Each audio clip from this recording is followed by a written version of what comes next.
Hi guys, and welcome to episode 4 of Ask Synchro. These are the episodes where you guys ask me questions and I answer them as honestly as possible. Any question under the sun. And so for today's episode, I have taken questions that you guys have sent me on different videos. Kind of compiled a few of them and I'm going to answer them now. But of course, if you have any questions you want me to answer, leave them in the comment section below and I will answer them to the best of my abilities in the next episode. Alright, so getting straight started. Here we go. The first question is there a way to tackle hopelessness and bitterness for somebody who does not believe in the divine? The answer to that is yes, very much. It's called mindfulness. Practicing mindfulness, it allows you to be very present with that sense of bitterness and that sense of hopelessness that you'll feel rippling at a physical level. You'll feel it in your physical energy system, in your body, and you can stay present with that. And like Eckhart Tolle says, the light of your consciousness will dissolve the unconsciousness inside of you. I definitely stick by that principle. So yes, practice mindfulness. You will clean up on all of that energy. Question number 2. Okay, this is in context to my video on gratitude. So somebody asks, what is the gain if we do this gratitude technique when we do not value and respect the fellow beings who help us? Will the divine act as a postman when the divine has a lot more bigger things to do for the universe? Aren't we supposed to help or express gratitude to the fellow beings directly rather than conveying it to the divine? Good question. You're supposed to give thanks to everyone who plays a role in your life, everyone who comes into your life, everyone who helps you in some way. And the divine is the energy that brings that experience to you, brings those people to you, brings that action, that thought, that impulse into your life experience. When I say divine, I'm talking about life force, energy, consciousness. I'm not talking about a man in the sky. I'm talking about the energy of the universe, and it came into your reality. So which is why you should be giving thanks both to the people in your life as well as to the divine. Okay, question 3. How do I manifest a cup of coffee with you? Good question. This is in reference to my manifestation video. First off, I do not drink coffee. And if you want to connect with me, you can always direct message me on my Instagram or my Facebook. And I hope that answered your question. Alright, question 4.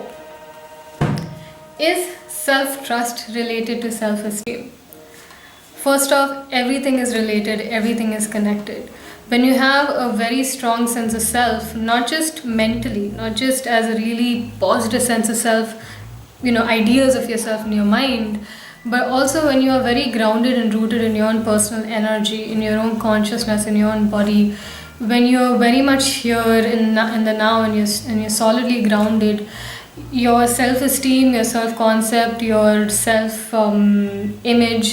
all of that would be perfect on fleek, because you don't depend on your mind to tell you that you're great or that you can trust yourself.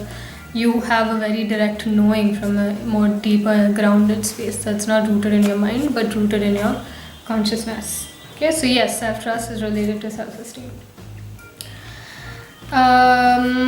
Next question. How do I avoid worrying, and does worry destroy the ability of receiving? Very good question. How do you stop worrying there's only one, this is, in my opinion, is one sure answer is practice living in the present moment. When you live in the present moment, you're also practicing what the law of attraction people would call as detachment.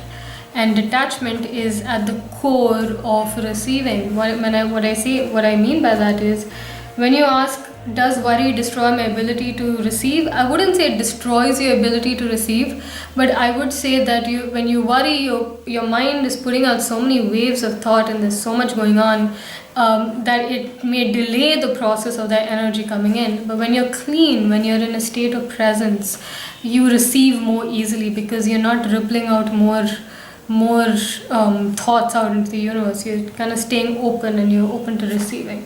So stay in the present moment. That's your answer. Practice detachment also by staying in the present moment. Okay, few more questions. Question 6.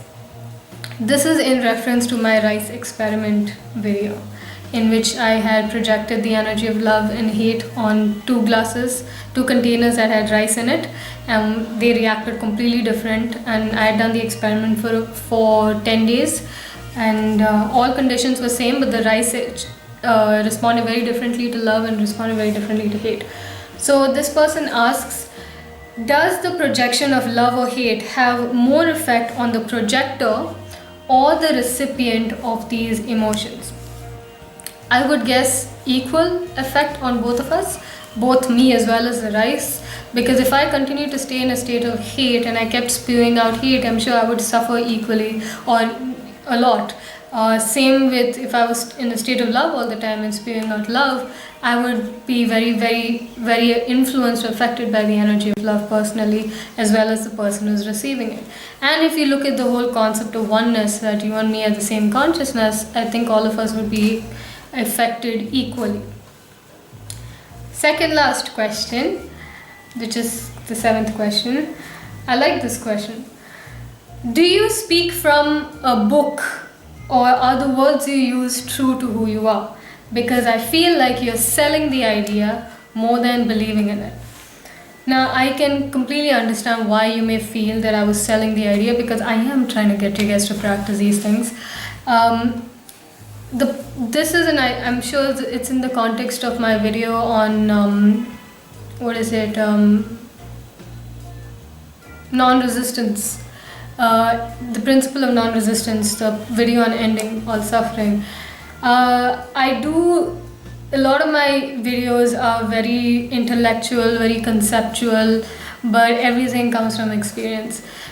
At that time, I was not being very transparent about my personal experiences of life. So when I would make videos on these really deep concepts, there was no context for you guys to know why I'm talking about these things.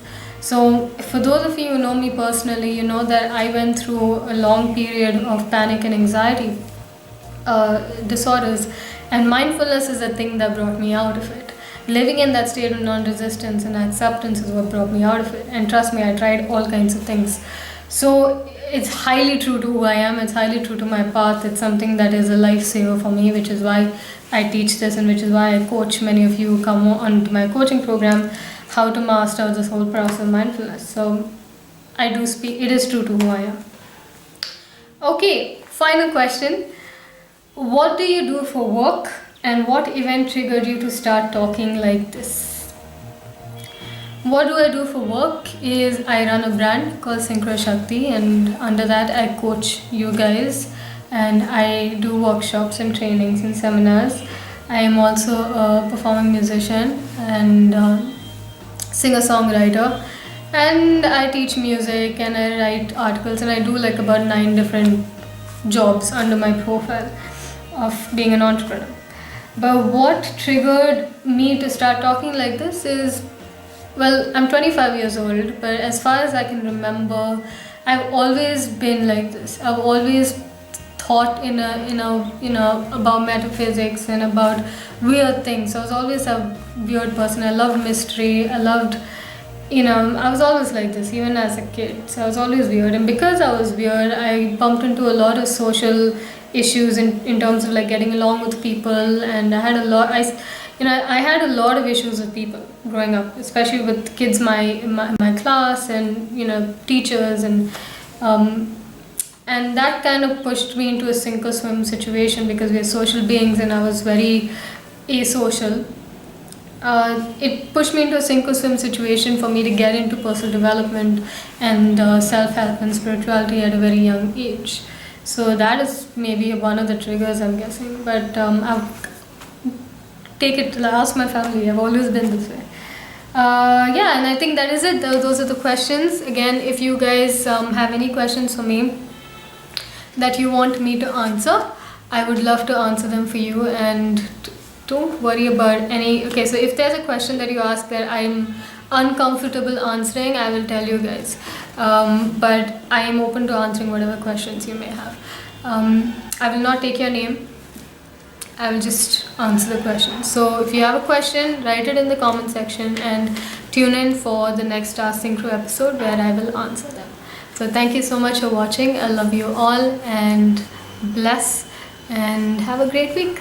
See you. Namaste.